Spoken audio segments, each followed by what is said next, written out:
আমরা আজকে আলোচনা করব সূচক অধ্যায়ের আমাদের কিছু নিয়ম জানতে হবে। আমরা 9 নম্বরটা আমরা করে দেখাবো। 4.1-এর সূচক, কিন্তু সূচক করার কতগুলো নিয়ম আছে।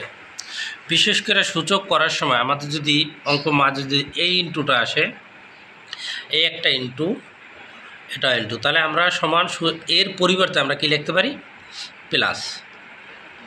আবার যখন আমাদের অঙ্ক করতে যাই আর সূচক করতে যদি প্লাস থাকে, এই প্লাসের পরিবর্তে আমরা দিতে পারি কি ইনটু। এই ইনটু দিলেও চলবো, এটাও দিতে পারি, এই যে কমা ইনটু, এটা কিন্তু ইনটু।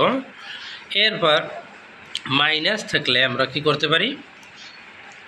ভাগ হবে। আর ভাগ থাকলে আমাদের মাইনাস হবে।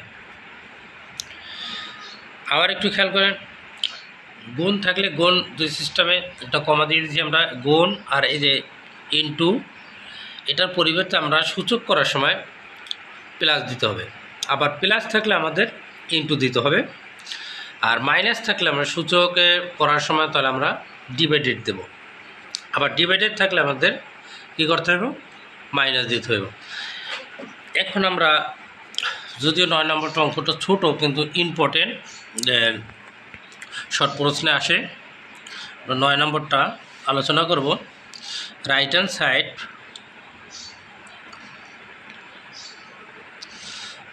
এখানে দেওয়া আছে 4n - 1 2n - 1।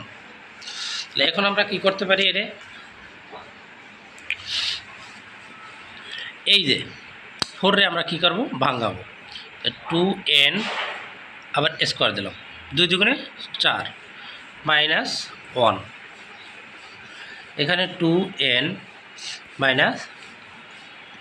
1। এরপরে আমরা এখন কি করব? এইটারে এ ধরব, এটারে বি ধরব, মানে অর্ডারে আমরা স্কোয়ার দিতে পারতাম, যার প্রয়োজন হয় স্কোয়ার, এটা বি স্কোয়ার ধরে নেব।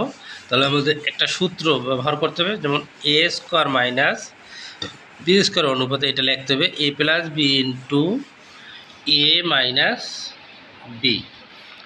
তাহলে এইটা যদি আমরা এ ধরি, এ স্কোয়ার, এইটা বি, বি স্কোয়ারতে এ প্লাস বি ইন্টু এ মাইনাস বি, 2n + 1, এবার কি 2n - 1, এবার 2n - 1, এই 2n - 1, এই 2n - 1 আমরা যদি কাইটা দিই তাহলে কি থাকে? 2n + 1। তাহলে আমাদের রাইট হ্যান্ড সাইড আমরা লিখছি, সরি এখানে হবে left hand side, LHS left hand side, মানে এটা বাম পক্ষ, এটা ডান পক্ষ। তাহলে আমাদের রাইট হ্যান্ড দেখাইতে হয়েছে, রাইট হ্যান্ড সাইড লিখলাম। আবার একটু এখানে মানে লেফট হ্যান্ড সাইড হবে, এটা বাম সাইড, এটা ডান সাইড। তো বাম ইংলিশ হলো বাম পক্ষ ইংলিশ আমাদের কি লেফট হ্যান্ড সাইড, এই যে LHS লেফট হ্যান্ড সাইড, আর এটা হলো right hand side, 2n + 1। Thank you.